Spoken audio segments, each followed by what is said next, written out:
Hello everyone, আসসালামু আলাইকুম সকলকে। তো তোমরা ভাইয়া আমাকে ইনবক্সে কমনলি কিছু প্রবলেমের কথা বলছো। তার মধ্যে একটা প্রবলেম হচ্ছে এসএসসি 26 ব্যাচের। 26 ব্যাচের প্রবলেমটা কি আমি লিখে রাখছি দেখো। প্রি টেস্টের আগে অর্ধবার্ষিক বা টার্ম পরীক্ষার রুটিন দিয়ে দিছে, এখন আমি কি করতে পারি, তাই না? তো এইটা নিয়ে আজকে আমরা একটু ডিসকাশন করব, তোমাদের এই ক্ষেত্রে করণীয়টা কি। ওকে, তো ভাই আমরা একটু মনোযোগ দিয়ে দেখার চেষ্টা করি, ভিডিও বেশি বড় করব না। প্রথম পয়েন্ট একটু খেয়াল করে দেখো ভাইয়া, সাধারণত দশম শ্রেণীতে অর্থাৎ তোমরা যারা এসএসসি 26 ব্যাচ আছো, তোমাদের প্রি টেস্ট এবং টেস্ট বাদে কিন্তু কোনো অফিসিয়াল এক্সাম নাই। ওকে, অর্থাৎ আমাদের শিক্ষা বোর্ড থেকে প্রি টেস্ট এবং টেস্ট বাদে দশম শ্রেণীতে কোনো এক্সাম রাখা হয় না।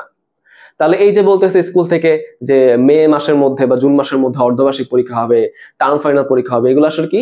এগুলো স্কুলের নিজস্ব পরীক্ষা, স্কুলের ব্যক্তিগত পরীক্ষা। স্কুলের মনে হয়েছে যে না, প্রি টেস্টের আগে আরেকটা এক্সাম নিলে ভালো হয়, আমি এক্সামটা নেই, বুঝছো? ওকে, তাহলে এই হচ্ছে আসলে অফিসিয়াল কথাটা। ঠিক আছে, দেখো লিখে রাখছি প্রি টেস্ট এবং টেস্ট বাদে অন্য কোনো অফিসিয়াল এক্সাম নাই। তবে তোমাদের মনে রাখতে হবে কি, 26 ব্যাচটার ক্ষেত্রে অবশ্যই অনেক কথা কিন্তু প্রযোজ্য হবে না। কেন ভাই, তোমরা কেন এত বেশি তোমাকে স্পেশাল ভাবে ট্রিট করা হচ্ছে? কারণ দেখো, তোমরা কিন্তু নবম শ্রেণীতে একটা ফুললি কমপ্লিট ডিফারেন্ট একটা কারিকুলাম পড়ছো, তাই না? তোমরা ষান্মাসিক পরীক্ষা দিচ্ছ। ষান্মাসিক পরীক্ষা কিন্তু কোনো প্রচলন আগে ছিল না, তাই না? আগে কি ছিল? অর্ধবার্ষিক পরীক্ষাটা ছিল, তাই না? তো টিচাররা এই জন্য তোমাদের ব্যাচটাকে স্পেশাল ভাবে ট্রিট করতেছে। দশম শ্রেণীতে কখনোই অর্ধবার্ষিক পরীক্ষা ছিল না, বাট টিচারদের কি মনে হয়েছে যে এই ছেলেগুলা বা এই ছেলেমেয়েরা নবম শ্রেণীতে কোনো অর্ধবার্ষিক পরীক্ষা দেয় নাই, তারা ষান্মাসিক মূল্যায়ন নামে একটা বলতে পারো যে একটা প্রহসনের মধ্যে অংশগ্রহণ করছে, তাই না? অর্ধবার্ষিক পরীক্ষা ছিল না। আমার মনে হচ্ছে যে না, এখন তাদের অর্ধবার্ষিক পরীক্ষা নিয়ে একটু প্রিপেয়ার করা উচিত। তারা যেহেতু এখনো কোনো নবম শ্রেণীতে বার্ষিক পরীক্ষা ছাড়া বড় কোনো এক্সাম দেয় নাই, আমার মনে হচ্ছে আমি তাদের একটা বড় এক্সাম নেই। সো স্কুলে চিন্তা ভাবনা হচ্ছে এরকম। হ্যাঁ, তোমাদের ভালোর জন্য, তোমাদের বেটার প্রিপারেশনের জন্য কিন্তু স্কুলগুলো চেষ্টা করতেছে। হ্যাঁ, বাট এটা তোমাদের একটা এক্সট্রা প্রেশার হিসেবে কাজ করতেছে যে আমি তো চিন্তা করছিলাম ভাই আমি প্রি টেস্ট সামনে ফেস করব, বাট এখন বলতেছে আবার অর্ধবার্ষিক পরীক্ষা, টার্ম ফাইনাল পরীক্ষা, এগুলো আবার কি প্যারা, তাই না? তোমার জন্য প্যারা মনে হইলেও আমি মনে করি যে না, এই এক্সাম গুলো তোমাদেরকে অনেক বেশি বেনিফিট দিবে, বুঝছো? তোমাদের প্রিপারেশন হওয়ার জন্য, প্রিপেয়ার্ড হওয়ার জন্য অনেক বেশি প্রস্তুত করবে আর কি। আচ্ছা, পরেরটা দেখি। এই যে দেখো, এই পয়েন্টটা আমি আলোচনা করছি। নবম শ্রেণীতে তোমরা কি করছো? অর্ধবার্ষিক পরীক্ষার পরিবর্তে ষান্মাসিক মূল্যায়ন তোমরা করছো, তাই না? ষান্মাসিক মূল্যায়ন কিন্তু কোনো পরীক্ষা না, বুঝছো? এটা একটা ইভ্যালুয়েশন জাস্ট। আচ্ছা, এই জন্য টিচাররা মনে করতেছে না, এই যে অর্ধবার্ষিক পরীক্ষা যে স্টুডেন্টরা দেয় নাই, এখন সেটা আবার নেওয়া উচিত। হ্যাঁ, এটা। এখন দেখো এই পয়েন্টটা, এটা একটু মাথায় রাখি। দেখো এখন হচ্ছে কান্নাকাটি করে কোনো লাভ নাই, তাই না? তোমরা অনেকে হচ্ছে কি আন্দোলন করার কথা চিন্তা করতেছো, কেন ভাই অর্ধবার্ষিক পরীক্ষা হচ্ছে, হ্যাঁ টার্ম ফাইনাল পরীক্ষা কেন হচ্ছে, হ্যাঁ বোর্ডের নির্দেশনার বাইরে যায় কেন আমাদের এক্সট্রা করে দায়িত্ব দেওয়া হচ্ছে, এক্সট্রা করে প্রেশার দেওয়া হচ্ছে। আসলে দেখো ভাই, তুমি এখন যাই বলো না কেন, আমাদের মাথায় রাখতে হবে আমরা কোন দেশে থাকি বলো? বাংলাদেশে থাকি, তাই না? বাংলাদেশে হচ্ছে বেশিরভাগ কাজে কিন্তু কোনো নিয়ম মেনে হয় না, তাই না? তার মানে তুমি দেখো বোর্ড প্রশ্নগুলো একটু দেখো তো, রিভাইজ করে দেখো। অনেক প্রশ্ন আছে যেগুলোর মধ্যে টাইপিং মিস্টেক থাকে, অনেক প্রশ্ন সিলেবাসের বাইরে, অনেক প্রশ্ন দেখা যায় ইন্টারমিডিয়েট টপিক থেকে ঢুকাই দিচ্ছে, তাই না? তুমি তোমার ফিজিক্স বইটা দেখো কিরকম অবস্থা করে ফেলছে।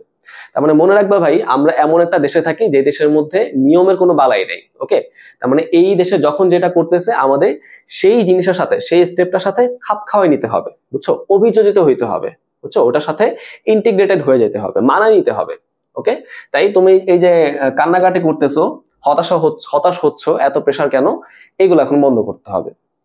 আচ্ছা, এগুলো বন্ধ করে কি করতে হবে? পরীক্ষা কিভাবে তুমি ভালো করতে পারো তার জন্য তুমি মানসিকভাবে প্রস্তুত হয়ে যাও, ঠিক আছে? তার জন্য তুমি হচ্ছে মেন্টালি প্রিপেয়ার্ড হয়ে যাও। পরীক্ষা, এখন আমার পরীক্ষা চলে আসছে, পরীক্ষা আমাকে এখন ভালো করতে হবে, এইটা হচ্ছে তোমার একমাত্র অবজেক্টিভ, এইটা তোমার একমাত্র গোল হওয়া উচিত এখন। হ্যাঁ, আচ্ছা, এরপর তোমার সিলেবাসে দেখো, অর্ধবার্ষিক কিন্তু পুরোপুরি পুরো শর্ট সিলেবাসে কিন্তু থাকে না, তাই না? একটা পার্ট থাকে, তুমি বলতে পারো, তাই না?